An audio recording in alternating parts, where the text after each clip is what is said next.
Quentin Tarantino is often called a filmmaker's filmmaker. Bold, stylish, obsessed with detail, and a master of character-driven stories. But in the world of horror, there's one director who has been making a similar mark: Mike Flanagan. From Oculus to The Haunting of Hill House, from Dr. Sleep to Midnight Mass, Flanagan isn't just another horror director. He's the Tarantino of horror, a filmmaker who elevates the genre, challenges expectations, and leaves you haunted long after the credits roll. Even legendary figures have noticed. Stephen King once called Mike Flanagan the Quentin Tarantino of horror, praising his ability to adapt difficult material while still leaving his own stamp of brilliance on it. And Tarantino himself has gone on record saying that The Haunting of Hill House is one of his favorite series of all time, calling it a masterclass in long-form storytelling. Today, we're diving into Mike Flanagan's world, his career, his creative choices, his style, and his best works, to understand how he became one of the most important voices in modern horror. Mike Flanagan's journey didn't begin with Netflix deals or Stephen King adaptations. His first breakout came with Absentia in 2011, a film made on a shoestring budget, shot in just a few weeks. Despite its limitations, the film stood out because it wasn't just about the monster lurking in the shadows. It was about grief, loss, and the way trauma can shape our perception of reality. Even then, Flanagan was showing the world that horror could be intimate and emotional. 2 years later, he directed Oculus, a story about a cursed mirror. On the surface, it sounds like a simple supernatural thriller, but Flanagan used the mirror as a metaphor for trauma and memory, blurring the line between past and present, reality and hallucination. This ability to layer horror with deeper psychological meaning quickly put him on Hollywood's radar, and it became clear that Flanagan wasn't interested in cheap scares.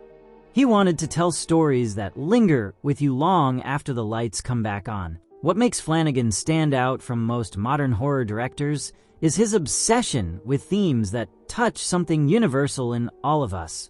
His stories often circle around grief and trauma. In The Haunting of Hill House, the ghosts are terrifying, but the true horror comes from the family's unresolved pain and the way loss eats away at each of them. Another recurring theme in his work is addiction. Flanagan has spoken openly about his own battles with alcoholism, and that honesty bleeds into his characters. In Dr. Sleep, the character of Dan Torrance is fighting the same demons of addiction that Flanagan himself faced.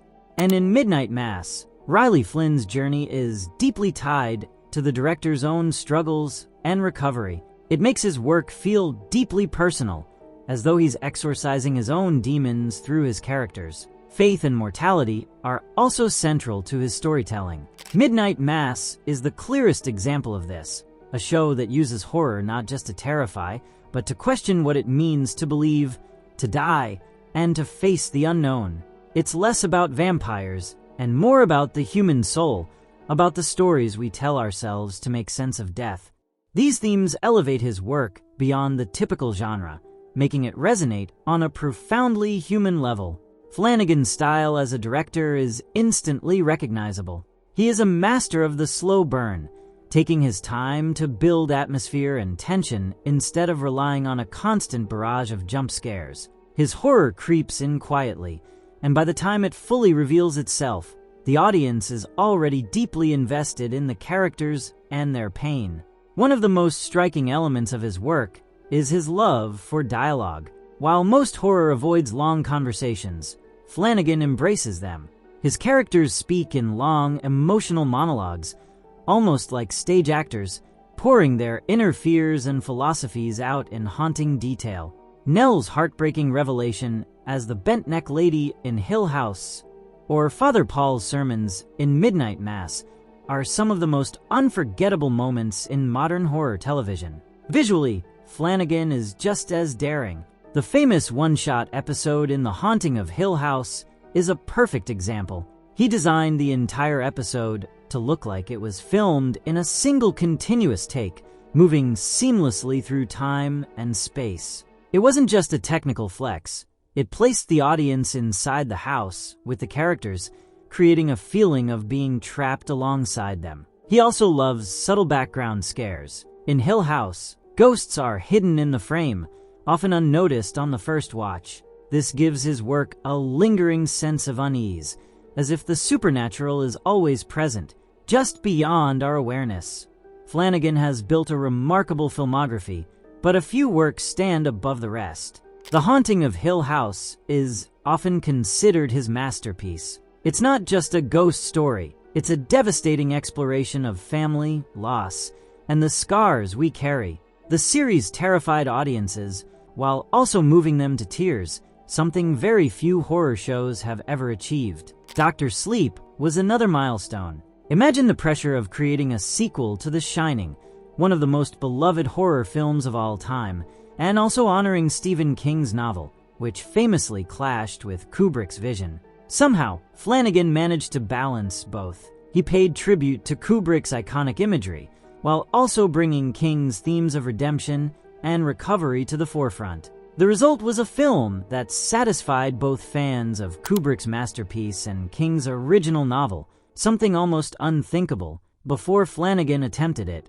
Then there's Gerald's Game, a film adaptation that many believed could never work. The story takes place almost entirely in one room, with a woman handcuffed to a bed, but Flanagan transformed it into a claustrophobic, emotional powerhouse that explored trauma and survival in a way that only he could. Finally, Midnight Mass feels like the culmination of everything Flanagan has been building toward.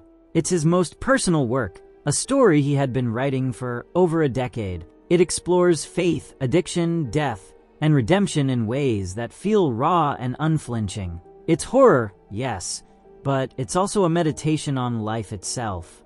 He proves that horror can be more than just cheap thrills. Too often, the genre is dismissed as shallow or exploitative, but Flanagan shows that it can be just as powerful as drama. His stories are filled with pain, love, fear, and hope. They remind us that horror is not only about what goes bump in the night, but also about what we carry inside us. The grief, the addiction, the regrets, the questions about what comes after death. He bridges the gap between fear and feeling, creating horror that stays with you not because it scared you, but because it moved you. In many ways, Mike Flanagan truly is the Tarantino of horror, not because they make the same kind of films, but because they both elevate genre storytelling into something timeless and unforgettable. Flanagan isn't just making horror, he's redefining it, one story at a time. So what do you think? Does Mike Flanagan deserve the title Tarantino of Horror, or is he carving out a legacy so unique that he deserves a title all his own? Let me know in the comments below.